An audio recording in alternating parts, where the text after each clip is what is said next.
Wesh les frérots, c'est Free, j'espère que vous allez bien. Aujourd'hui, on va déballer un produit fait de la main d'Oda himself, les gars, Oda Sensei. On va ouvrir les Viver Cards, édité par Glénat. C'est tout beau, c'est tout chaud, ça vient de sortir. On va regarder ça ensemble. Les gars, si vous voulez soutenir un petit créateur de contenu, vous savez ce que vous avez à faire. Abonnez-vous, partagez cette vidéo, laissez un petit commentaire gentil, donnez-moi de la force, c'est tout. En attendant, on va déballer ce petit Viver Card, on va voir ce qu'il y a dedans. Spoiler alert, c'est un banger.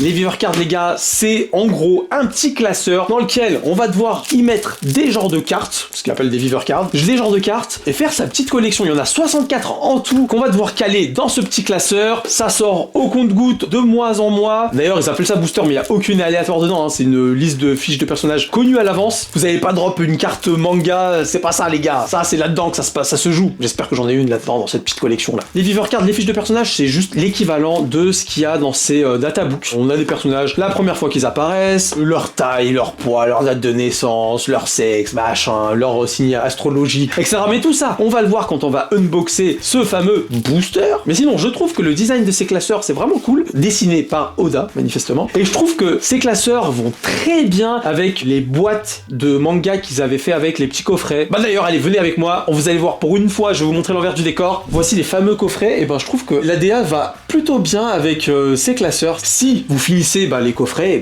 il vous restera toujours les petits classeurs de Viver Card pour compléter votre bibliothèque et la déco. Alors c'est pas magnifique, ce petit barbe blanche contre Gold Roger, ah là là, la scène épique. Allez, on reprend. Les gars, je viens de vous spoiler mon fameux room tour, le fameux studio de Frisk, les gars. Mais vas-y, c'est pas grave, c'était pour la bonne cause. Assez parlé, et si on ouvrait ces fameux Viver Cards? Bon, ce setup, vous le connaissez, les gars, c'est là qu'on ouvre les fameux displays. Je sais pas pourquoi ils ont fait ça, je trouve joli, mais pourquoi il y a des personnages random là? Enfin, random dans le sens où Jinbei, il a rien à voir avec Kalou de Alabasta, t'as Shanks. Enfin, non, mais si, c'est vrai. Non, je pensais qu'il y avait une chronologie parce que Gaimon, c'est un des premiers personnages qu'il rencontre. Qu'est-ce qu'il fout là d'ailleurs, Gaimon? Mais Gaimon, il est pas sur son île, mais qu'est-ce qu'il fout là, lui? C'est peut-être lui le One Piece, mon gars. T'as Baggy qui est en train de monter Momonosuke.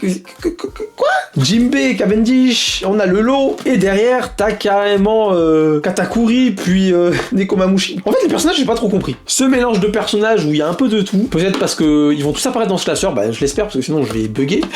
Mais en tout cas, le design, franchement, il est frais. Shirahoshi, je comprends pas, elle est coupée en deux, on voit même pas sa tête. Soit. Est-ce que parce qu'ils ont prévu que, du coup, il y a une autre Viver Card qui va se mettre dessus?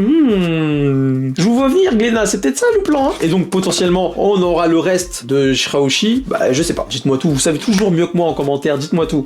Allez, c'est parti, on va l'ouvrir, hein. Ok, très très beau classeur, designé par Oda, c'est très joli, le Viver Card en doré, c'est magnifique. Encyclopédie, très classe. Et donc, ça, j'imagine, c'est le starter pack. On a nos petites cartes qu'on va regarder après. Et donc là, on a un joli petit mot, de Oda, que je ne saurais absolument pas lire. Franchement, c'est vraiment pas mal, je trouve. C'est encore plus beau quand tu regardes comme ça. T'as vraiment une très belle scène avec tous les personnages. Donc, ils ont traduit le mot ici. Le fruit d'une conception étalée sur 10 ans, au terme d'après discussion. Quoi? Les gars, ils ont traduit mot à mot, je pense, avec Google Trad, ça veut rien dire. Au terme d'après discussion menée avec mes responsables éditoriaux successifs, le résultat est là. Rassemble les cartes que tu veux, range-les dans l'ordre qui te fait plaisir. Ça, on va en revenir parce que je suis pas du tout d'accord, je bug moi. Façonne toi-même ton encyclopédie One Piece pour qu'elle soit à ton image. Et on a la fameuse signature de Eiichiro Oda avec un petit dessin de l'emblème des Mugiwara qui est vraiment cool. Ce que je voulais vous dire sur le fait de les ranger n'importe comment, mais non, en fait, c'est numéroté. Qui va ne pas les ranger dans l'ordre? Pourquoi je ferais ça? C'est numéroté, les gars, vous les avez numérotés, donc forcément que je vais les mettre dans l'ordre. Je suis peut-être un peu trop toqué, mais je sais pas, moi ça me semble logique. C'est numéroté, je vais les ranger dans l'ordre. Enfin bref. Mais du coup, les gars, lisez bien ça, hein, pour la Japan Expo, parce que je vais vous poser des quiz, vous allez tomber par terre. Tome 1, comment lire les étiquettes? Donc, en fait, comment ça se lit cette histoire? Au début, t'as la première apparition, PA comme première apparition, t'as nom d'usage, Shanks le roux, FD, fruit du démon. Shanks, dis-nous c'est un fruit du démon, frérot, parce que c'est un moment, là, le manga, il va finir. Il a le royal offensif perceptif, il a tout, Shanks, il a tout. Et du coup, t'as une partie qui dit combien mesure ce personnage par rapport à Luffy. Du coup, lui, par exemple, Shanks, il mesure 1,1 Luffy. Et très bonne unité de mesure, Luffy, on devrait tous se mesurer en Luffy. À la base, je pensais que ça allait être éteint. Mais en vrai, pour comparer au databook, voilà, vous avez ça, vous avez un personnage en couleur avec des petites cases de manga, description. Et de ce côté, vous avez la version databook. J'ai l'impression qu'il y a quand même plus de choses. Là, c'est sur 1, 2, 3 pages. T'as même ses relations et tout, son évolution aussi. Grâce à ces 2 entraînements, Brook a appris à maîtriser le pouvoir de l'au-delà.